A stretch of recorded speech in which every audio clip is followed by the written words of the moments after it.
Bonsoir à tous, je suis ravie de vous retrouver. Merci de nous retrouver pour votre rendez-vous du débat économique de chaque mercredi. Merci de nous suivre sur votre chaîne et sur les réseaux sociaux. Cette semaine, on ne vous parle pas d'un événement de l'actualité, on vous parle d'un souci du quotidien de beaucoup d'Algériens. Il s'agit de l'emploi. Vous êtes nombreux à chercher du travail, à chercher le bon poste d'emploi ou à maudire chaque jour que fait le boulot que vous faites. Selon les statistiques, vous êtes de plus en plus nombreux à quitter votre travail ou à refuser les postes que vous proposent les agences d'emploi publiques ou privées. En avril dernier, et selon l'ONS, plus de 400 000 travailleurs ont perdu leur travail en moins d'une année. Sur une population de plus de 1 300 000 personnes, plus de 46% des chômeurs ont quitté leur travail au cours des 2 dernières années. Et ce n'est pas tout, vous êtes aussi nombreux à être ni chômeurs ni véritablement employés. 400 000 employés recrutés dans le cadre du dispositif d'aide à l'insertion professionnelle attendent toujours d'être insérés. La plupart des travailleurs sont dans le secteur administratif public, bien sûr. Alors, que fait la politique d'insertion professionnelle riche, telle que présentée, pour endiguer cette situation? Les personnes sont là et bien placées pour répondre à ces questions. Les entreprises sont également pointées du doigt. Elles appartiennent également à ce circuit. Quel est le rôle pour faire en sorte que l'insertion professionnelle se fasse telle que l'attendent les Algériens? Voici donc notre sujet. Nos invités ce soir sont Monsieur Salah Eddine Abdesmed. Bonsoir. Vous êtes le vice-président du FCE, l'un des vice-présidents du FCE et le président de la CNC-PME, le Conseil national consultatif de la PME. Merci d'être avec nous. Monsieur Fodel Zedi, bonsoir et merci d'accepter notre invitation. Vous êtes le directeur général de l'emploi au ministère du Travail, de l'Emploi et de la Sécurité sociale. Monsieur Nadir Cherouk, bonsoir et merci d'être avec nous. Vous êtes vice-président de la Confédération algérienne du patronat, chargé du dossier emploi et formation. Et merci d'être là. Merci. Et enfin, monsieur Djamel Abdelkader, bonsoir. Et merci d'accepter notre invitation. Vous êtes consultant expert en relations du travail et vous êtes directeur du cabinet Training et Développement. Merci d'être avec nous. Merci. Avant de commencer le débat qui porte donc sur la politique d'insertion professionnelle, je vous propose de faire le point sur les dernières informations, les derniers chiffres qui ont été donnés dans ce domaine. Écoutez donc un compte-rendu sur les dernières données annoncées par le ministre du Travail et de l'Emploi et de la Sécurité sociale sur le bilan du dispositif d'aide à l'insertion professionnelle. Il en a rendu compte lors d'une dernière récente rencontre des directeurs de Wilaya. On revient tout de suite après. Plus de 407 000 jeunes bénéficient du dispositif d'aide à l'insertion professionnelle, DAIP, censé leur permettre d'intégrer de façon permanente le monde du travail une fois leur contrat parvenu à terme. En 2019, ces bénéficiaires seront prioritaires dans les opérations de placement classiques sur le marché de l'emploi, à en croire le ministre en charge du secteur.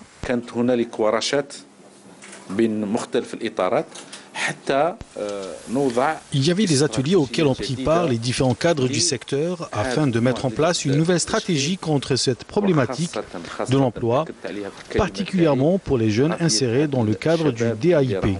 Une stratégie qui a permis de prendre en charge 2 millions de jeunes.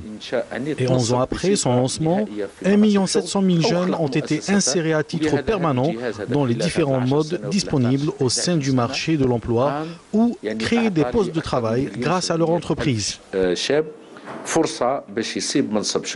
À noter que 75% des opérations d'insertion dans ce dispositif ont été enregistrées dans le secteur économique et que 735 milliards de dinars ont été alloués à la mise en œuvre de ce dispositif depuis sa création.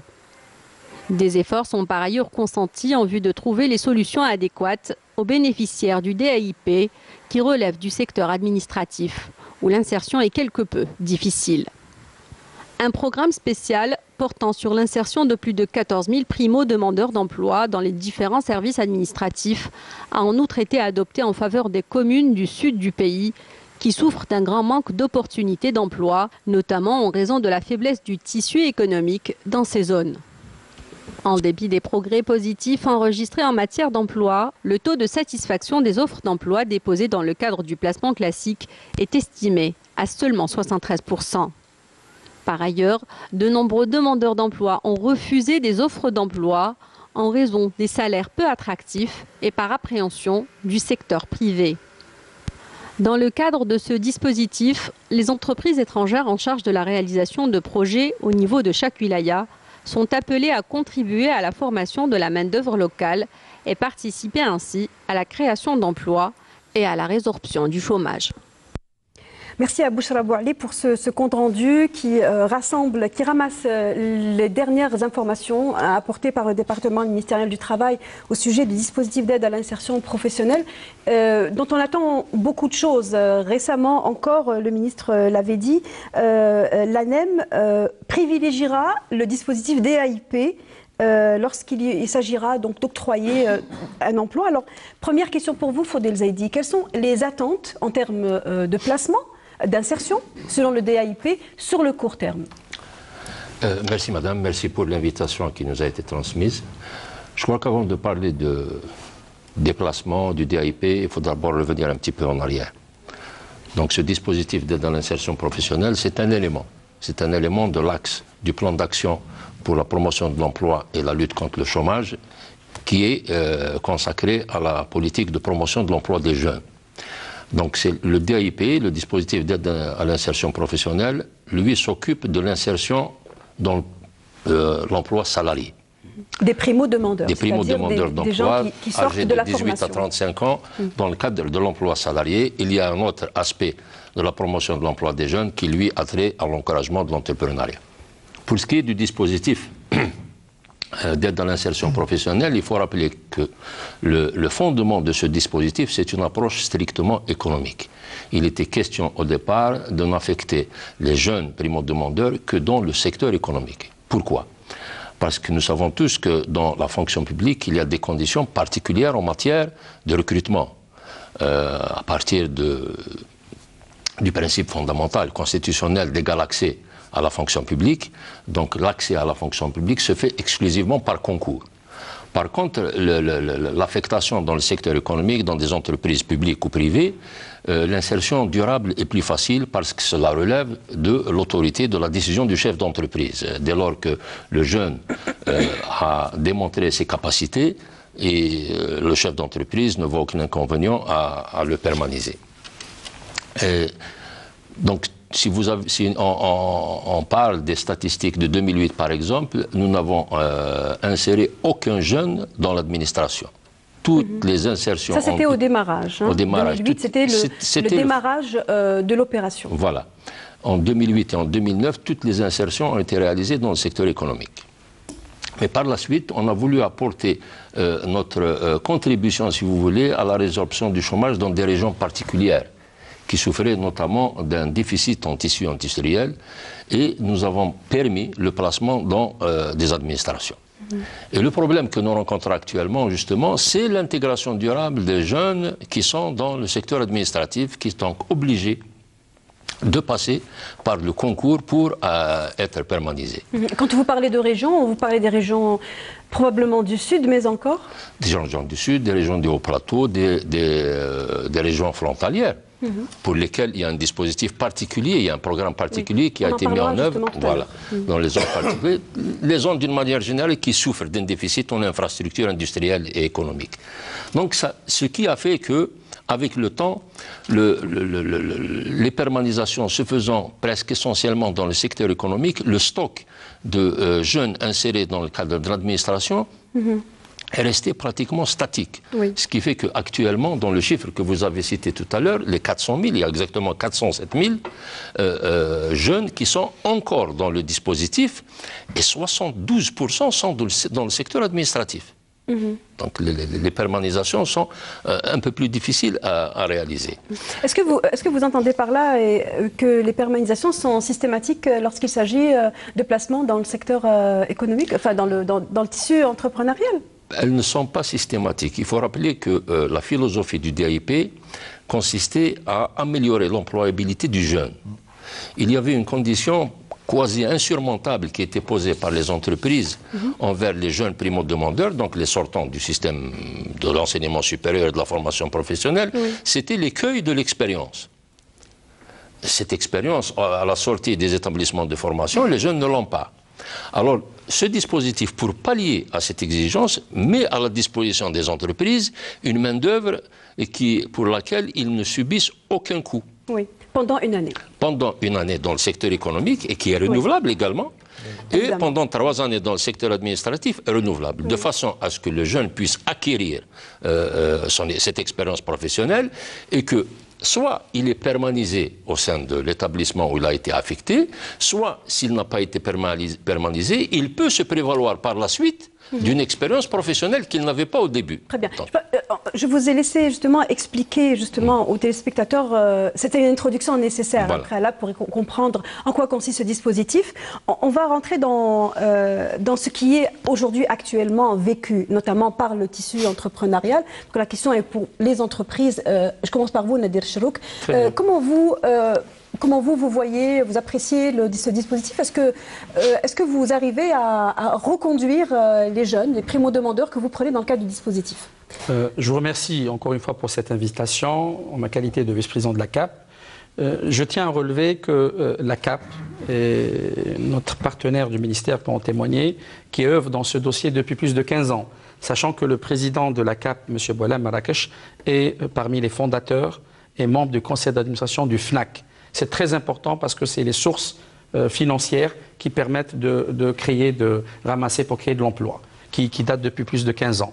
Et le FNAC le FNAC, c'est un fonds national pour l'apprentissage et de la formation continue. Qui en ce moment qui gère des fonds assez importants et qu'on est en train on travaille avec des commissions dans la formation professionnelle et même l'ANEM et le ministère du Travail pour comment déverser cet argent qualitativement pour développer l'emploi et la formation en Algérie. Maintenant, je vous parle au niveau des 12 000 entreprises, fédérations et bureaux de wilaya au niveau de la CAP. Nous n'utilisons pas le DIAP, malgré que nous en chantons, parce qu'on le dit, on n'est pas venu pour avoir un langage de bois, parce qu'il y a des jeunes qui nous écoutent, il y a des parents de jeunes qui veulent que leurs enfants trouvent de l'emploi. L'État, je le dis, elle est vraiment applaudie, qu'elle a essayé de trouver des solutions. Des solutions qui sont bonnes ou mauvaises, ce sont des solutions pratiques et qui devaient être évoluées. Pour les entreprises du CAP, ce n'est pas une solution. Alors, je vais vous dire une chose. On ne peut pas apprendre quelqu'un à 12 000 dinars. On ne peut pas apprendre quelqu'un à 10 000 dinars. On est en train, un universitaire, on le dégrade avec cette rémunération. La CAP, elle a pris des entreprises, elle a pris des employés. Et on peut vous donner des chiffres et qu'ils prennent des salaires corrects. Ça, c'est très important pour nous. Par contre, que le DIAP, pour nous, devait être revu dans le fond et dans la forme. Qu'est-ce qui pose exactement problème? Vous savez, c'est... Parce qu'au départ, c'était pour arranger les patrons, c'est bien ça. Je le dis. Faire en sorte d'employer des primo-demandeurs. On n'arrange personne. Et alléger les dépenses. On n'arrange personne. Parce qu'un employeur, je le dis, l'expert, il est là, il doit être créateur de richesse. S'il prend des projets, il a dans ses charges, il mentionne les salaires de ses ouvriers. C'est très clair pour nous. D'accord. Je reviendrai vers vous. Je voudrais écouter Salah Din Abdesmod à ce sujet. Merci. Je vais un peu nuancer la position de mon ami de la CAP.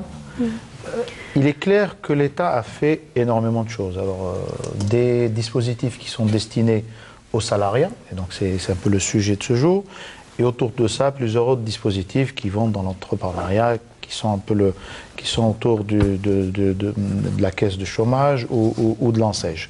Pour ce qui concerne ce dispositif-là, il est clair dans un premier temps, il faut rappeler un peu depuis 2009 à ce jour, il a subi, je veux dire, au début ça s'est très bien passé, je veux dire, les entrepreneurs l'ont utilisé. Ils ont applaudi pour deux choses, parce qu'il y a plusieurs objectifs. D'un côté, le plus important, c'est cette problématique d'inadéquation entre la demande de l'économie, de l'entreprise, et la formation qui ne vient que ce soit de l'enseignement supérieur ou de la formation professionnelle. Beaucoup de choses ont été faites. Le Forum des chefs d'entreprise a beaucoup travaillé, en particulier avec la formation professionnelle, pour essayer d'adapter ces nomenclatures à la demande de l'entreprise, donc à l'économie, qui, je le rappelle, depuis 2009, a connu quand même une transformation assez importante. Beaucoup de filières qui n'existaient pas il y a 7-8 ans existent aujourd'hui, donc il y avait une demande importante. Et certaines filières ont disparu aussi, certaines activités, on va dire. Peut-être, mais je vois plus de filières qui sont arrivées que... Mais ça, c'est la vie économique. Hein. Oui. Alors, sur ce dispositif lui-même, c'est vrai que l'aspect de rémunération au niveau des primo-demandeurs, quand c'est quelqu'un qui fait Bac plus 5, ça pose problème. Mais beaucoup d'entreprises ont pris leurs responsabilités pour, puisque l'option a été ouverte, de faire un complément pour faire arriver ce nouvel arrivant au niveau de l'entreprise à, on va dire, un salaire acceptable compte tenu de ses diplômes. La deuxième chose sur laquelle je pense que et s'engager à le garder peut-être aussi. Alors, l'engagement, là je vais vous dire pourquoi monsieur du ministère de Zaidi, du ministère du Travail, a dit quelque chose de très important. C'est le primo-demandeur va surtout bénéficier d'une formation, c'est un stage rémunéré, mais pour quelqu'un qui a son diplôme. On va le dire comme ça. Oui. Mais au bout du compte, alors là, on est dans le secteur économique. Ce poste-là est pourvu parce qu'il y a une demande économique. C'est pour ça qu'il y a plus de facilité à aller plus loin ou avoir un contrat à durée indéterminée par la suite au niveau du secteur économique par rapport au secteur administratif. Donc ce qui se passe, après un certain délai, 1 année, voire 2 ans en moyenne au niveau, vous me corrigez, mais globalement le retour qu'on a au niveau de nos entreprises, c'est autour de 18 mois. Mais beaucoup, au bout de 8 mois, s'ils trouvent la personne, si elle remplit les conditions, si la personne déjà rentre dans le moule de l'entreprise, beaucoup confirment au bout d'une année. Surtout sur un certain nombre... Vous n'avez pas de statistiques. Hein. Je rappelle que vous représentez le Forum des chefs d'entreprise et la CNC-PME. Ne serait-ce qu'un pourcentage des entreprises de ces deux confédérations confondues à avoir opté pour avoir pris un primo-demandeur et à l'avoir gardé. Ne serait-ce que cela. Voilà. À l'issue de... je ne peux pas donner, j'ai pas de statistiques, très sincèrement, sur ce point-là, mais beaucoup d'entreprises ont fait jouer ce dispositif-là, l'ont utilisé, et au niveau certaines plages de cadres, ont permanisé ces cadres-là. Sincèrement, moi je trouve que les 2 tiers, voire 60%, des postes ont été permanisés. Voilà, les chiffres sont toujours très difficiles à avoir et pourtant ils sont nécessaires pour faire un bilan, hein, pour pouvoir savoir si ça a fonctionné, si ça a moins bien fonctionné. Je pense que c'est nécessaire et en général les patronats, ça sert aussi à ça. Alors je voudrais poser la question à M. Jamal Abdelkader. Selon vous, est-ce que le nombre d'insertions professionnelles va plutôt vers le positif, c'est-à-dire on a bien fait, ou bien est-ce que c'est simplement finalement, comme disait monsieur, ça reste une annotation dans le CV, c'est-à-dire c'est un premier pas que les pouvoirs publics aident à avoir à l'étudiant pour ensuite chercher un travail plus périn. Je vais y répondre. Bonsoir, merci pour l'invitation. Je vais répondre à partir de ma position de consultant, donc qui suit un peu le monde de l'entreprise, mais je n'ai pas la position qu'ont mes amis des organisations patronales, encore moins du secteur du travail. Moi, c'est à partir de, j'allais dire, micro-entreprises. Je suis consultant très proche du monde de l'entreprise, mais à travers la micro. Mais vous permettez-moi de dire un mot juste sur ce dispositif, parce que pour beaucoup d'Algériens, ce dispositif peut paraître comme quelque chose qui soit tombé en 2009. Je dois rappeler... Tombé, c'est-à-dire tombé comme ça, créé en 2009. Non, c'est un dispositif qui vient depuis les réformateurs. Je me rappelle, c'est la problématique de la lutte contre le chômage qui avait fait du temps des réformateurs, qui avait créé un dispositif et qui, dans les moutures, ont été à plusieurs reprises. En réalité, ça traduit quoi un dispositif de cette nature ? Ça traduit un problème lié à la lutte contre le chômage. En fait, on voulait traiter socialement, permets-moi, Faudel, de ne pas être d'accord, c'est un traitement social d'une situation ou de la lutte contre le chômage. La preuve, c'est le secteur du travail qui s'en occupe. Le secteur du travail que je chasse, c'est un secteur social, ce n'est pas un secteur économique. D'une part, donc c'est un moyen de lutter contre le chômage qui montrait un peu et qui continue de montrer... Mais qui touche aussi l'économique. Tout à fait. Non, c'est surtout l'économie, mais c'est une façon de lutter. Deuxièmement, c'est aussi un programme qui révèle bien les problèmes et la crise qu'on a sur les qualifications professionnelles. En réalité, on veut compléter la formation des gens qui nous viennent du secteur de la formation ou de l'université. Si le problème de qualification ne se posait pas, les entreprises seraient fondées, l'administration serait fondée à recruter immédiatement. Mais c'est parce que ça révèle, souvent on a eu des débats à l'infini sur l'adéquation emploi-formation. Donc c'est...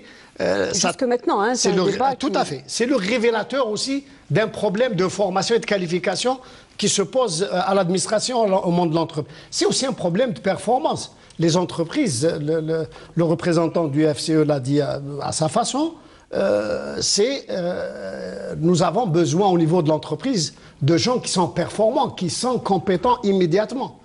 Les entreprises ne sont pas des lieux de formation initiale surtout. Donc, c'est aussi... Mais alors, oui... Elles sont... Il faut bien commencer. Bien sûr, bien sûr. C'est un dispositif de lutte contre le chômage qui atterrit au niveau de l'entreprise. L'entreprise peut effectivement, via l'apprentissage, pas que via ce dispositif, via l'apprentissage également, complémentaire qui absolument, qui a révélé l'apprentissage dans d'autres pays. Je prends l'Allemagne, c'est un modèle pour nous. L'Allemagne utilise très fortement l'apprentissage et c'est bien. Je vois que les entreprises publiques ou privées, comme le disait Fodil, sont en train de prendre, la mayonnaise est en train de petit à petit. Mais on ne peut pas demander au monde de l'entreprise tout de suite de le faire.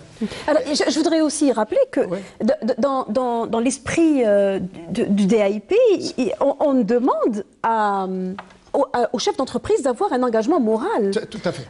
Moral et social. C'est bien ça. C'est un programme d'attente, tout à fait. C'est un programme d'attente au départ pour permettre au monde de l'entreprise de redevenir performante et d'avoir plus de possibilités. Parce que moi, je le disais en marge, je disais, le lieu de création de la richesse, c'est l'entreprise, ce n'est pas un autre endroit.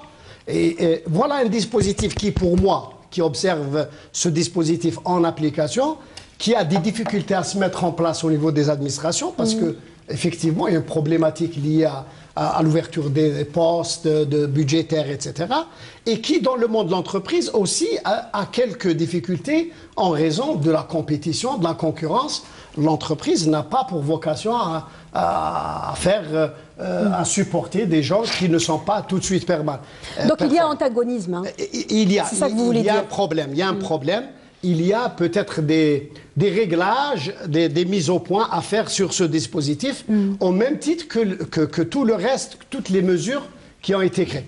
Fondamentalement sur la formation, moi je le dis, pourquoi, et on a posé la question à plusieurs reprises aux appareils de formation, soit l'éducation nationale, l'enseignement supérieur et le ministère de la formation, pourquoi on continue de ne pas s'organiser sur la base des programmes qui sont déroulés pour former des gens pour devenir des chefs d'entreprise.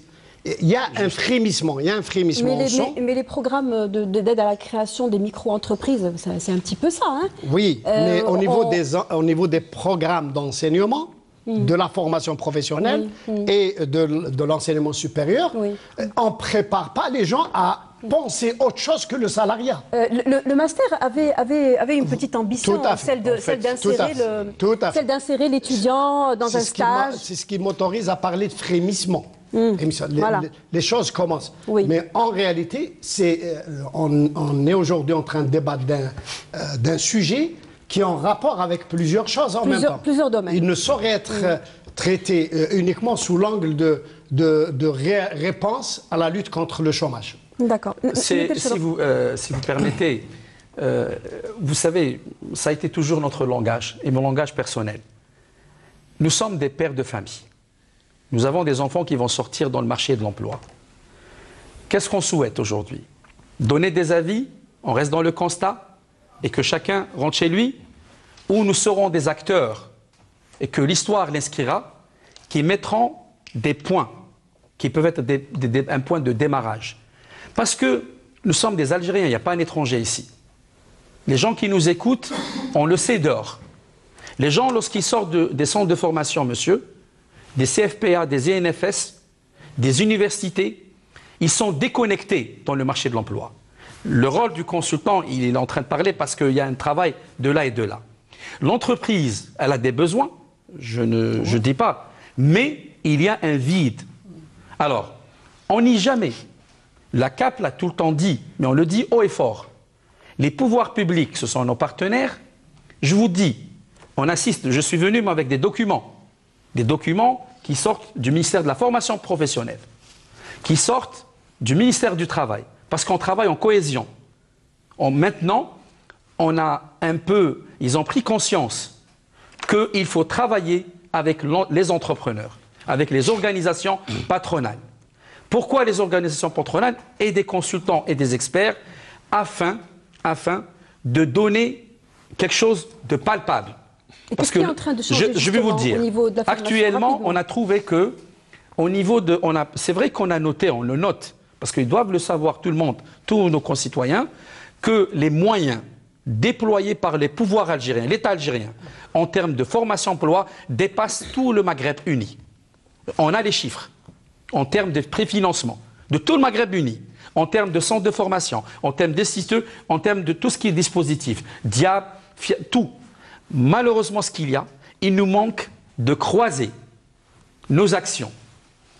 Qu'il n'y a pas des actions unilatérales, de croiser, de juste apposer nos actions. L'idée, on va la développer tout au long de l'émission, mais je voudrais entendre également Fodel Zaidi. Ce que vous voulez dire, c'est qu'il y a un gap entre un effort de formation dense et un tissu entrepreneurial qui est en attente. Voilà. Fodel Zaidi, par rapport à cette question. Je crois qu'il faut recadrer le débat. Et pour recadrer le débat, je pense qu'il est bon de revenir à ce que j'ai dit tout à fait au début. J'ai dit que ce DIP est un élément du plan d'action pour la promotion de l'emploi et la lutte contre le chômage qui constitue actuellement le fondement de la politique nationale de l'emploi. C'est clair. Ce plan d'action, il s'articule autour de 7 axes, dont le premier porte sur l'encouragement de l'investissement productif, générateur d'emplois. Et le deuxième, je reviens à ce qui a été dit par les collègues, la formation, la valorisation de la ressource humaine sur site et dans les établissements de formation. Donc, et l'apprentissage et la formation résidentielle. L'axe portant sur la promotion de l'emploi des jeunes ne vient qu'en 4e position. Il vient en 4e position pour répondre à une problématique qui est bien claire. Je suis d'accord avec Si Jamel pour dire que c'est le fruit d'une longue réflexion. Le DIP n'est pas tombé ex nihilo. C'est le fruit d'une analyse de tout ce qui a été fait depuis les années 80 en matière de promotion de l'emploi des jeunes. Est-ce que vous êtes d'accord pour dire qu'il y a antagonisme entre le caractère social de cette mesure et les priorités à caractère économique? L'entreprise a besoin de faire du profit et vite, elle a besoin d'employer des gens efficaces très rapidement. Et on sent bien que les entreprises ne sont pas engagées, ne se sentent pas engagées dans cette logique qui est celle de l'État. Pardon, ce n'est pas un dispositif à caractère social. J'ai dit que c'était un dispositif qui repose essentiellement sur une approche économique. C'est un dispositif qui est venu pour répondre à des préoccupations des employeurs. Et là, pour reprendre un petit peu votre mot de tout à l'heure, on n'arrange pas les employeurs. Ils ont posé un problème réel. C'est l'employabilité de notre jeunesse. C'est la correspondance entre le profil qui est exigé par l'entreprise et le profil du sortant du centre de formation. Ce sont des préoccupations réelles. Il y a un problème là. Vous pointez du doigt le problème de la qualification des gens quand ils sortent des institutions de formation. Soit la qualification, soit la qualification, soit l'adéquation. Tout à fait. Nous savons tous que nos centres de formation... Deux choses différentes. Mais il faut les traiter. Donc, pour répondre à ces préoccupations, pour répondre au manque d'expérience, ne serait-ce une expérience dans l'intégration dans le monde du travail, parce que l'université et l'usine, ce n'est pas la même chose. Ce dispositif répond à ces préoccupations. Le problème de compétitivité que tu as soulevé, il est également pris en charge. C'est pour ça que pour prendre en compte justement cette faiblesse de performance chez le jeune primo-demandeur, c'est l'État qui supporte les coûts salariaux pendant une certaine période, de façon à ce qu'ils puissent acquérir cette expérience et arriver à un niveau de performance acceptable. Pardon, madame. Pour ce qui est du suivi de ces employés, une fois que l'année se termine, est-ce que vous avez des chiffres sur... Bien sûr, je vais vous les communiquer les chiffres. Combien reste et je vais vous les communiquer les chiffres, chiffres, bien sûr, madame. Donc, Je disais que c'est un dispositif qui vient répondre à des préoccupations réelles et objectives des entreprises. Ce n'est pas un cadeau que nous faisons aux entreprises.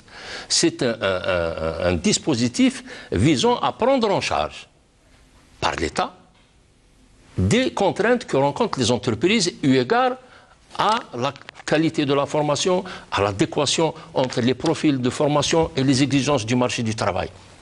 Il faut dire que c'est un dispositif qui s'adresse à toutes les catégories de jeunes, du diplômé aux sortants de la formation professionnelle et aux sans qualification. L'aspect formation aussi, ce dispositif le prend en charge. Nous avons le contrat formation-emploi. Justement, si la formation acquise par le jeune ne correspond pas exactement à ce qui est demandé par l'entreprise, l'État prend en charge pendant 6 mois une formation d'adaptation complémentaire de façon à ce que le jeune puisse compléter sa formation et répondre au profil. Exactement. Excusez-moi, on est sur terrain. Vous nous parlez, on vit cette difficulté en tant qu'opérateur.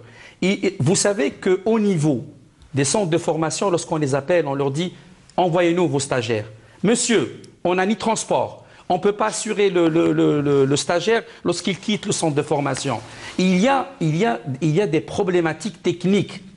Il faut qu'on arrête de parler. Je vous ai dit, et on le reconnaît en tant qu'Algérien, l'État algérien, on le reconnaît haut et fort, a donné tous les moyens que personne n'a donné à sa jeunesse. Sauf que, il faut que maintenant, il y ait une remise en question pour que ça soit qualitative.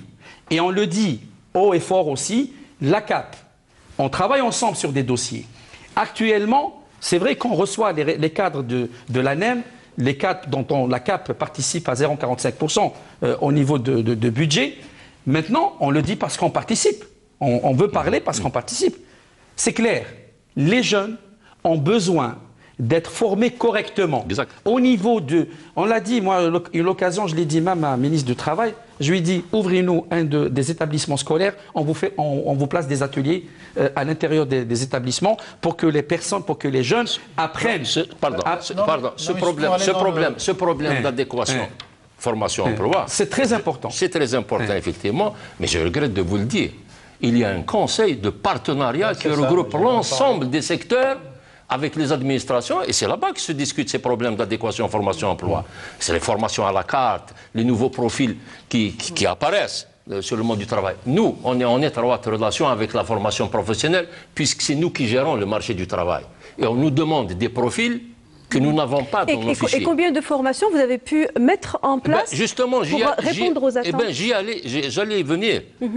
Ce CFE, ce contrat formation-emploi, qui permettait de corriger un petit peu cette inadéquation. Je m'excuse de le dire, mais les entreprises ne se bousculent pas pour en profiter. À tel point que maintenant nous essayons de voir dans quelle mesure on peut Pardon, madame, je continue. Rapidement, pour que tout le monde puisse parler et de manière équitable, s'il vous plaît. Il ne faut pas. La politique de l'emploi, ce n'est pas le DIP. On n'a pas jamais dit. Le DIP, ça fait partie du sujet. On a commencé par parler de ça parce que c'était le thème. Le DIP, c'est une petite contribution des pouvoirs publics pour répondre à des préoccupations bien précises. Et qui répond à des attentes aussi. Parce qu'à côté, madame, il y a des placements classiques qui s'opèrent. Il y a l'Agence nationale de l'emploi qui gère le marché du travail. On va en parler. Justement, il y a, durant les 9 mois de septembre, nous avons pratiquement 270 000 demandeurs d'emploi qui ont été insérés par l'Agence nationale de l'emploi. Si je les compare aux 37 000, 38 000 placements dans le DIP durant les 9 mois, vous voyez que l'accent est mis sur le placement classique. Maintenant, au niveau du DIP, nous avons des permanentisations. Monsieur le ministre a parlé de 1 700 000.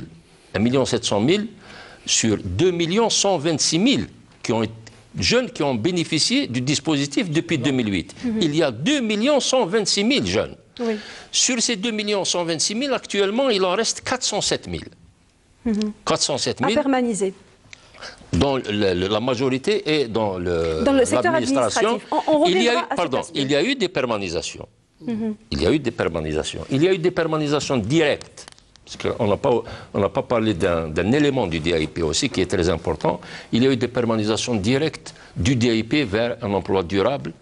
Il est estimé à 200 000, un peu plus de 200 000. Mais à côté, il y a ce qu'on appelle le contrat de travail aidé, qui lui est un contrat de travail au sens de la législation du travail. Et là, les pouvoirs publics prennent, subventionnent le salaire. Et vous avez quand même 314 000 jeunes qui ont été pris dans ce cadre-là. Sur les 1 700 000 qui sont sortis du DAIP, il y en a un certain nombre qui ont créé leur micro-entreprise, donc qui sont partis vers l'entrepreneuriat, d'autres qui se sont insérés par leurs propres moyens, d'autres qui ont repris leurs études, etc. Mais le DAIP, quels que soient les résultats, ne constitue qu'une contribution.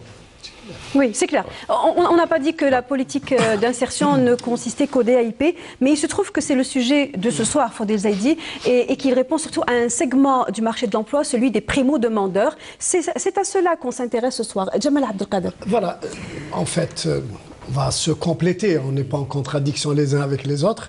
Ce que disait mon ami de la CAP, l'intention généreuse des pouvoirs publics, tout le monde l'admet. Les chiffres sont là, etc. Mais nous, on est en train aujourd'hui de débattre de sa mise en œuvre sur le terrain réel. Que ça fonctionne finalement. Voilà, et des mécanismes qui... ça ne sert à rien d'investir 1 million de dinars si ça doit rapporter 10 dinars. Le monde de l'entreprise, c'est un monde qui calcule. C'est pas comme un budget, c'est pas comme une gestion des finances publiques. Le monde de l'entreprise calcule ses coûts et quand il voit qu'un dispositif l'intéresse, je vous assure, moi, il y a des gens de l'entreprise, des DRH, ce sont mes relations, surtout avec les DRH, qui me disent ça ne coûte rien. C'est de la main-d'œuvre qui ne nous coûte rien. J'ai dit, ce n'est pas l'objectif d'un dispositif comme ça. Exact. Les entreprises, si à la limite, elles voulaient jouer le jeu, si elles n'étaient pas mues par le souci de donner une qualification, parce qu'il faut la vérifier, la qualification. Il ne suffit pas de décréter que je vous envoie 10 personnes et on les laisse et on les oublie. Il faut les suivre, il faut s'assurer que le transfert de qualification s'est opéré effectivement. Les gens, à la limite mal intentionnés, pourraient trouver de la main-d'œuvre gratuite. Ça ne coûte rien pendant l'année, tout est pris en charge par l'État. Et d'ailleurs, certaines institutions administratives publiques l'utilisent pour remplacer des emplois qu'ils n'ont pas. Zaidi l'a un peu dit, pour des raisons que... Donc, d'autre part, dans le monde de l'entreprise, il y a réellement une crise économique. Même si aujourd'hui le bâtiment, même si l'adage dit, je vais le contredire, quand le bâtiment va, tout va, ce n'est pas totalement vrai dans le monde de l'entreprise, dans l'industrie, dans un certain nombre de secteurs d'activité. Beaucoup souffrent d'un plan de charge, de manque de plan de charge. Et par conséquent, je me dis, au lieu d'investir dans le secteur économique par des instruments sociaux, je me dis, et c'est même pas de moi, c'est quelqu'un du FCE, le premier patron du FCE, c'était le Moudjahid du FC avant le... C'est Omar Ramadan. C'est Omar Ramadan, c'est lui qui disait pourquoi autant d'argent injecté dans quelque chose qui ressemble un peu à l'aventure. Pourquoi ne pas le mettre dans l'économie, c'est-à-dire dans le monde de l'entreprise. Essayer de trouver un plan de charge, réinjecter dans le monde de l'entreprise et permettre à des entreprises qui connaissent des difficultés conjoncturelles de redémarrer. Juste, je termine s'il vous plaît. Sur cet inconfort quand on parle d'adéquation, quand on parle de prise en charge des jeunes, etc., dans le monde de l'entreprise en particulier, l'administration c'est une autre problématique. Je me dis aussi, même le monde de l'entreprise navigue un peu à vue. Mes amis des organisations patronales, je pourrais avoir des échanges spécialisés tout à l'heure, il n'y a pas, tu te rappelles Zaidi, on parlait d'observatoire d'évolution des métiers. Aujourd'hui, bien malin celui qui va me dire où vont évoluer les métiers, il y a des métiers qui vont disparaître, d'autres qui vont naître, et bien malin celui qui va nous dire quelle adéquation, quelle formation, comment se projeter dans l'avenir. C'est une information nécessaire pour la formation notamment. Quelle formation, quel métier qui va... Voilà, merci à vous. Il y a beaucoup de points, parce que là, on était sur un dispositif assez précis qui s'adresse à une population précise. Et de mon point de vue, peut-être être en contradiction, c'est un des dispositifs qui est le moins, pour moi, à connotation sociale. Oui. Parce qu'il place des primos dans le monde entier, dans les économies les plus ouvertes, dans les économies de marché, il y a ce type de dispositif d'insertion des primos. La deuxième chose, l'entreprise n'a aucune contrainte. Elle le prend parce qu'elle a une demande interne à pourvoir. Elle ne le prend pas parce c'est une obligation. L'obligation morale, la responsabilité sociétale de l'entreprise, c'est d'accompagner ce primo employé qui sort de l'université ou de la formation professionnelle, qui lui permet pendant ces 2 ans-là d'acquérir une véritable qualification. Qu'elle le permanise à son niveau ou qu'il sorte demain faire valoir cette nouvelle qualification, c'est quand même un parcours gagnant-gagnant pour les pouvoirs publics qui ont une responsabilité d'apporter des solutions pour ces primo-employés, pour l'employé qui a la responsabilité d'apprendre, de compléter sa formation, et pour l'entreprise qui, elle peut gagner un cadre à son niveau ou mettre un cadre sur le marché du travail. Donc, très sincèrement, on a dit beaucoup de choses sur les dispositifs et certains, vous avez raison, étaient vraiment à connotation sociale. Et, alors, la deuxième chose, et là où je rejoins mon collègue de la CAP, il faut à un moment faire une halte et faire des évaluations. Il y a des dispositifs qui durent, on peut faire une évaluation ensemble, chacun de son point de vue. C'est vrai que sur le dispositif de stage, donc d'insertion, nous avons trouvé énormément de difficultés au début et même de dialogue avec les directeurs de centres de formation. C'est-à-dire qu'au niveau du terrain, au niveau de la mise en œuvre, il y a des problématiques qui doivent être discutées avec les acteurs. Et les acteurs sont les entreprises. Donc vous êtes d'accord sur ce point-là? Sur ce point-là, complètement. Je parle de mon expérience personnelle. Il y a une déconnexion entre le monde de l'entreprise et celui de la formation. Non, celle-là, on l'a traitée. Le forum des chefs d'entreprise l'a fait avec la formation professionnelle ou avec les universités. Nous avons discuté l'intégration des conseils d'administration au niveau de la formation professionnelle pour réaliser ces fameuses nomenclatures, pour donner de la visibilité sur les grandes filières qui se développent et au contraire des filières qui se meurent ou qui sont en régression. Bien sûr qu'il faut de la prospective. Il est impensable qu'une économie, non pas que les entreprises puissent naviguer à vue et qu'on puisse avoir un certain nombre d'éléments sur ce qui va venir. Et on a pu introduire, ce n'est pas des dizaines, mais des centaines de nouveaux métiers. Tous les métiers qui étaient autour du numérique, aujourd'hui, JLFCE a été créé aussi pour que des entreprises jeunes, dirigées par des jeunes, donnent leur avis sur des sujets qui concernent surtout la nouvelle économie. Oui, le digital notamment. Très sincèrement, au FCE, c'était principalement des entreprises industrielles, de grosses entreprises, mais on n'avait pas cette valence qui nous a été apportée aujourd'hui par des milliers d'entreprise jeunes qui aujourd'hui ont eu la pertinence de faire des propositions. C'est la preuve que le travail, on va dire, en maillage, donne des résultats. Je voudrais poser une autre question et vous proposer 2 données qui en fait se rapprochent et corroborent. D'abord les données de l'ONS, l'Office national des statistiques, qui disait il y a quelques mois en analyse de chiffres qu'il y avait énormément de personnes, d'Algériens, qui refusent le travail pour 2 raisons principales, le salaire et parce qu'il s'agit du secteur privé. Il y a cette information de l'ONS. Il y a également les dernières données apportées par le ministre du Travail et de l'Emploi. 83% des postes qui ont été refusés par les demandeurs d'emploi, on parle du DAIP cette fois, 16% de ces refus émanent de diplômés universitaires. Donc on ne parle pas de personnes qui n'ont pas la capacité, l'éligibilité nécessaire. On parle d'un choix volontaire de ne pas y aller parce que c'est le secteur privé. Une chose, et deuxièmement parce que c'est mal payé. Voilà. Ce sont des universitaires. Alors, excusez-moi, ça fait pas longtemps qu'on a sponsorisé un grand salon d'emploi au niveau de l'organisation, et nous avons au niveau de la CAP des entreprises qui ont leur propre centre d'apprentissage. Dans le domaine touristique, on a Tougourt, on a Hassim Saoud, Alger. Laissez-moi, je vais vous dire, je vais parler de. Vous savez, le jeune Algérien. Moi, je suis universitaire, mes collègues aussi. Il sort, il est bac+5 comme il a dit mon collègue. Dans l'état d'esprit, il sent que c'est dégradant. Il n'a pas l'esprit de... lorsqu'on leur dit c'est le stage, il dit je suis diplômé. La question, c'est comment revenir, comme il l'a dit, il faut qu'on écoute les gens. Et c'est un expert qui a parlé. Il faut revenir au niveau de la formation, revoir le mécanisme. Je parle des formations, par exemple, un TS qui a 3 ans, mais le dernier semestre ou la dernière année, il faut qu'il la passe dans l'entreprise. L'expérience des mondes entiers, soit il a cité l'Allemagne, on peut citer la Belgique, on peut tous les pays, ils ont le jeune est connecté de l'entreprise depuis sa première année de formation.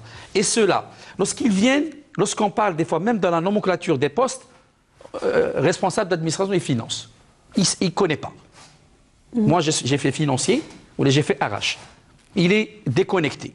On parle de la réalité. Donc on peut nous parler de chiffres, mais on parle de la réalité. Alors, ce qu'il y a... On parle de l'appréhension des primo-demandeurs par rapport au secteur privé. On nous a consultés pour l'aide de l'emploi comme le CTA et le CFE. On parle avec la formation professionnelle, ils ont ouvert les portes. On n'est pas en train de critiquer. Ils ont ouvert les portes, il y a une nouvelle nomenclature. Il y a une nouvelle nomenclature. Voilà, il y a une nouvelle nomenclature qui répond à une jeunesse qui doit se prendre en charge. Comment se prendre en charge? Lorsque je suis plâtrier ou peintre ou informaticien, et je ne peux pas dire lorsque je sors de l'institut, j'étais mal formé. Il n'a pas le droit. Il n'a pas le droit. C'est pas ce qu'ils disent. Hein. Ils disent qu'on est mal payé. Non. Ils disent qu'on ne veut pas y aller. Moi, je reprends l'analyse de l'ONS. Hein. Donc, je voudrais qu'on puisse répondre à ma question. Effectivement. S'il vous plaît, rapidement. Non, je confirme. On est à 45 minutes de l'émission. Vous allez tous m'en vouloir quand ce sera fini. Donc, essayez d'être concis. Je voudrais, madame, confirmer ce que vous dites. C'était mon directeur. Donc mais non, mais c'est plus votre directeur maintenant. C'est moi qui décide ici. Allez-y, rapidement, et on donne la parole à M. Zaidi. Très rapidement. C'est d'abord une représentation, un cliché sur le secteur privé. Oui. Il est réel. Non, on ne dit pas n'importe quoi. Le privé est en train d'évoluer. Je vous dirai pourquoi. Voilà, c'est en train d'évoluer. Le privé dont il est question, je pense que ça concerne les TPE, les très petites entreprises qui ont des difficultés d'avoir un plan de charge. C'est une problématique qui consacre la précarité d'emploi. C'est une problématique, je vous assure, que j'ai entendue en France, en Allemagne, en Grande-Bretagne, quand j'assiste à des colloques. Les très petites entreprises qui emploient 1 ou 2 salariés, c'est l'employeur lui-même qui travaille. Exactement. Donc, il y a un problème de plan de charge. Donc, si l'enquête, l'échantillon qui a servi à concerner les TPE, PME un peu pas à grande taille, je peux un peu le comprendre, mais c'est une problématique générale. Par contre, l'approche, c'est pour ça que je dis cliché, ceux qui considèrent que le secteur privé ne paye pas bien, ne déclare pas. Moi, j'entends souvent des gens dire que le secteur privé... il y a eu beaucoup d'évolutions dans alors que l'emploi, aujourd'hui, il est majoritairement... Pratiquement 70% du secteur privé. Absolument. C'est pour ça que j'allais contredire la statistique du même ONS. Hein, voilà. Et deuxièmement, moi, de la position où je suis, je regarde un peu les niveaux de rémunération. Ils ne sont pas du tout ce que le cliché est en train de nous dire. C'est des salaires, je vous assure, sans citer les entreprises. J'ai vu une DRH d'une grande entreprise internationale, qui est passée à l'entreprise privée algérienne, qui a quadruplé son salaire. Ça, je peux témoigner. C'est un secteur qui marche bien, ça, hein, cette entreprise. Sur ce plan-là, j'aimerais rappeler que l'enquête de l'ONS, c'est une enquête ménage. Voilà. Donc, les enquêteurs vont dans des familles, ils questionnent les membres de la famille. Donc, et c'est les réponses qui sont traduites dans le cadre de l'enquête. Mais effectivement, il y a un phénomène de rejet d'un certain nombre de postes de travail, de secteurs d'activité et de secteurs juridiques. Je le confirme parce que nous enregistrons la même tendance au niveau des données de l'ANOM, de l'Agence nationale de l'emploi. Nous savons tous que le secteur de l'agriculture, le secteur du bâtiment exerce un effet répulsif auprès de nos jeunes. Mais déjà, en 9 mois, l'Agence nationale de l'emploi a enregistré 9800 refus de la part des jeunes. Et pour la plupart, c'est des questions de salaire ou c'est des questions de ne pas aller vers le secteur privé. Comme le dit mon ami Jamel, effectivement, il y a privé et privé. Il y a les grosses boîtes, par exemple, des boîtes du FCE, etc. Mais vous êtes bien passé pour savoir que le tissu entrepreneurial en Algérie est largement dominé par les PME. Mais il y a une chose que je voudrais souligner, c'est que le marché du travail est précaire. Oui.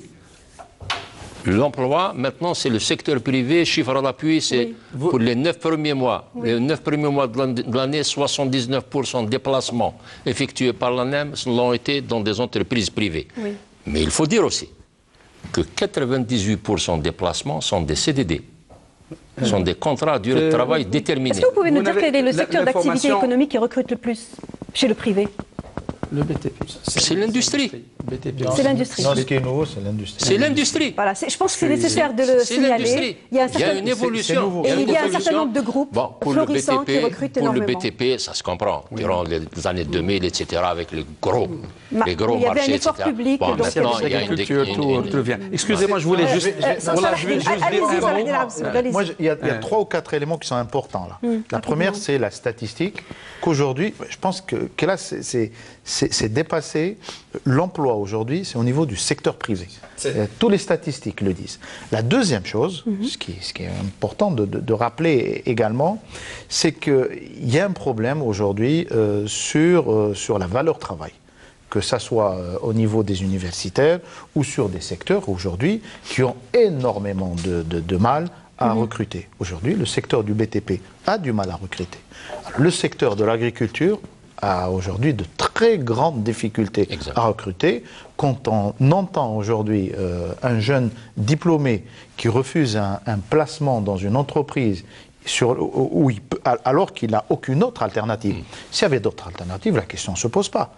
Aujourd'hui, sur les salaires, aujourd'hui, je pense que c'est pour ça aussi qu'il faut avoir de la statistique, il faut avoir un peu de recul, mais sur les salaires aujourd'hui, la plupart, c'est pour ça que je n'ai pas de statistiques, j'aime pas insister trop quand je n'ai pas des statistiques précises, mais la plupart des entreprises qui ont utilisé ce dispositif de placement ont complété le salaire de la personne 2 fois pratiquement ce que donne l'État. Ça veut dire qu'il est bien au-delà du SMIC pour un primo-emploi. Très sincèrement, là, il faut aussi aller chercher des questions au niveau social. Au niveau social, peut-être que l'AMU de l'économie de marché n'a pas été totalement faite.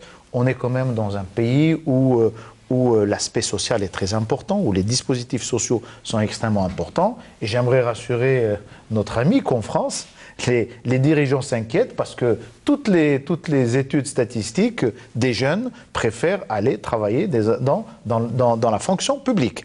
Donc il n'y a pas que chez nous. Et ça, c'est les dernières enquêtes en France, puisque le président même s'ils ont un retour sur expérience très différent, étant donné que le tissu entrepreneurial est différent. Socialement, ce que vous dites est très intéressant. Je voudrais savoir, justement, ces jeunes qui donc, ont une appréhension par rapport au privé, et peut-être aussi par rapport au CDD, parce que aujourd'hui, que fait l'entreprise privée, puisque c'est celle qui recrute le plus? C'est le dernier point sur lequel, que fait l'entreprise privée pour motiver la mobilité de l'emploi, puisque c'est ce que souhaite l'entrepreneur. Quand je dis précarité, la nouvelle économie, c'est la flexibilité. On ne peut pas faire 25 ans aujourd'hui dans une entreprise. Et aujourd'hui, bien au contraire, nous avons des cadres avec un turnover assez important. Des cadres aujourd'hui restent 4-5 ans dans une entreprise, ils passent dans une autre entreprise. Pour évoluer. Il y a une évolution et c'est la vie de l'entreprise, c'est la vie d'une économie. C'est-à-dire qu'aujourd'hui, on ne peut plus approcher un poste de travail comme il l'était il y a 30 ans. C'est fini, si vous permettez, il nous reste quelques minutes seulement. Si vous permettez, nous avons une frange de jeunesse de 19 ans à 30 ans qui sont dans nos rues. Et vous voyez un peu les chiffres des psychotropes. Et comment ramener ce jeune à aller rentrer dans un centre de formation, apprendre un métier, avoir un bon dispositif, avoir un poste d'emploi. C'est ça la question la plus importante. Moi, je ne suis pas d'accord de parler secteur public, secteur privé. Pour moi, c'est un débat qui est dépassé, c'est l'entreprise algérienne. On ne peut plus dire secteur privé, secteur public. On est des entreprises algériennes. On participe à l'économie nationale. Tous comme on est. Maintenant, le débat qui est très important pour que ces jeunes puissent avoir de l'espoir. La problématique, c'est la qualité de la formation. Moi, je le dis, au nom de la CAP, il y a eu un dispositif qui a été, même des propositions qui ont été données à nos partenaires des pouvoirs publics, plus le partenaire social, qu'on ne l'oublie pas parce qu'il est un acteur dans ce dossier. On a dit que le diable, on préfère que vous le versez au niveau des entreprises, qu'ils partent pour améliorer la qualité du perfectionnement, pas la qualité de l'apprentissage. Cela veut dire que le jeune technicien ou l'ingénieur ou le licencié, ils sortent de l'université avec des aptitudes professionnelles. Il faut un engagement là, parce que si l'État vous verse l'argent aux entreprises et qu'ensuite elles ne remplissent pas leur engagement en termes de perfectionnement, vous dites que vous prenez des primo-demandeurs... Au lieu que l'argent, je le dis, normalement c'est un langage différent, au lieu que l'argent parte aux entreprises, ils partent à l'amélioration de la formation. Je le dis, nous sommes responsables de nos dires. Pourquoi? Parce qu'au niveau de la formation, nous n'avons pas écouté, nous avons des centres d'apprentissage et on sait de quoi on parle. Il faut écouter les gens qui ont des expériences sur le terrain. On va sûrement revenir sur ce sujet qui est très long, celui de la formation professionnelle. Moi, je voudrais pas qu'on termine l'émission avant de poser une question auquel vous deux allez répondre, M. Djemal Abdelkader et M. Fodel Zaidi. On parle de mobilité, on parle de flexibilité nécessaire. L'entreprise veut aller vers un nouveau paradigme, mais aujourd'hui, force est de croire que l'Algérien est focalisé sur le contrat à durée indéterminée, parce que c'est le modèle de l'entreprise publique, il faut le dire, il ne faut pas en avoir peur, de l'administration aussi. Parfois, des gens travaillent dans l'administration alors qu'ils n'ont même pas de travail, donc ce sont des postes fictifs qui sont simplement créés. Aujourd'hui, est-ce qu'il y a lieu de croire que l'on s'oriente vers une loi ou une refonte du Code du travail qui confère? Est-ce que l'État aura le courage de le faire? Honnêtement, je crois que la législation actuelle se suffit par elle-même. Et d'ailleurs, le Code du travail a repris dans ses éléments généraux l'actuelle législation. Sur la problématique dans le monde de l'entreprise, c'est flexibilité, sécurité. Les salariés en France ou en Algérie préfèrent bien sûr la sécurité de l'emploi. C'est normal. C'est le CDI. C'est légitime pour se projeter, pour avoir un projet de vie, etc. etc. Je ne sais pas pourquoi vous comparez avec la France, j'ignore. Comparez avec la région, le Maroc, la Tunisie... c'est encore plus précaire. Oui, mais voilà, essayons de nous comparer par rapport à la région. Oui, il faut avoir un modèle. Oui. Ce n'est pas des modèles. L'exemple tunisien, marocain, ce n'est pas des modèles. Les Algériens ont toujours eu la mégalomanie de se projeter par rapport aux meilleurs. D'accord. On se compare par rapport Je disais donc, mais cette question de flexibilité, sécurité est sérieuse et réelle. L'entreprise a besoin de flexibilité. Je rejoins tout à fait ce que vous avez dit. Il ne faut plus réfléchir à faire carrière toute notre vie dans une seule entreprise. Le nomadisme, ce qu'on appelle le nomadisme en milieu de travail, n'est pas quelque chose de déhanté ou de grave aujourd'hui. Il est normal que quand ça ne marche plus, quand il n'y a plus de plan de charge ou lorsque les conditions de gestion de carrière ne sont pas là, je vais ailleurs pour me promouvoir, parce que l'emploi, ce n'est pas qu'un revenu. C'est aussi une façon d'avoir de l'épanouissement. Donc, l'économie, en général, a besoin de flexibilité. Après, quelle flexibilité? Est-ce que flexibilité signifie pour les uns précarité? C'est autre chose. Il ne faut pas les confondre. C'est deux concepts qui renvoient à des réalités très différentes. Il reste encore quelques secondes et précarité. pour Fodel Zaidi. Pour en revenir à ce concept de flexibilité, tu viens de le dire, il faut d'abord qu'on s'entende sur ce que c'est que la flexibilité. On peut parler de flexibilité géographique. Et là, justement, en Algérie, les conditions d'une mobilité géographique de la main-d'œuvre ne sont pas réunies.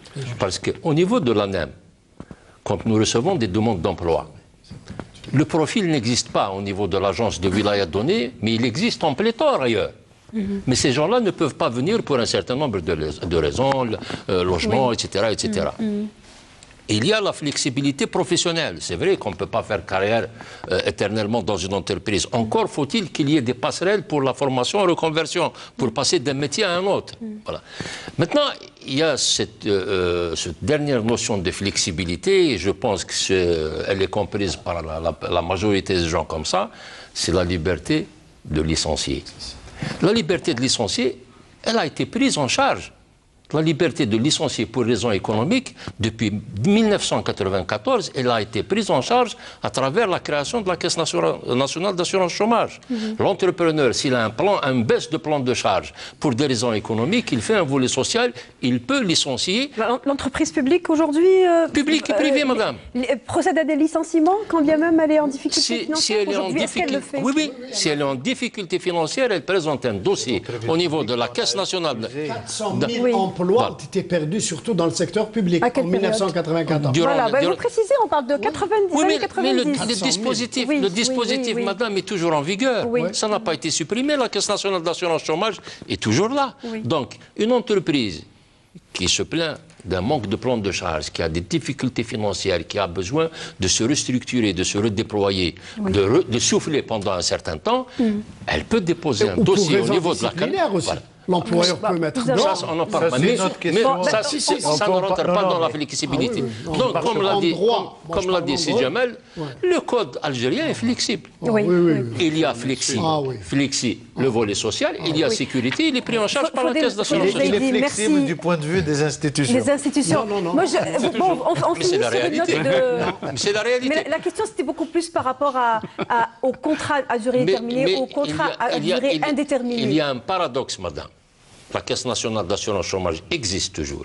Il y a des compressions d'effectifs qui s'opèrent encore en ce moment, mais personne ne vient à la Caisse nationale d'assurance chômage. La mesure douce. Bon, on finit l'émission sur une note relativement négative, c'est-à-dire voilà, la nécessaire comment dire, compression. Hein, c'est ça, on parle de compression. Non, pas la nécessaire, quand elle est justifiée, madame. Quand elle est justifiée, voilà. Merci à vous, Fodel Zaidi. Mais la note est positive, malgré les 4 années difficiles qu'on vient de passer.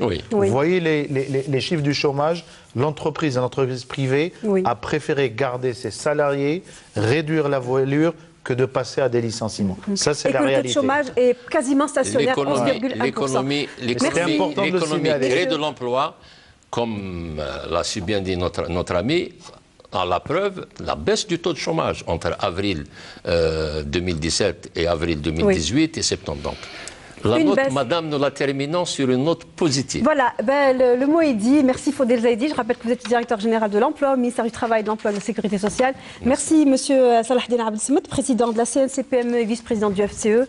Merci à vous, monsieur Nadir Chirouk, vice-président de la Confédération algérienne du patronat. Et merci à notre expert de l'emploi, monsieur Jamal Abdelkader, patron du cabinet Training Development. Merci à vous de nous avoir suivis jusqu'au bout. J'espère qu'on a répondu à certaines de vos questions. C'est un sujet auquel on reviendra sûrement au cours de cette saison.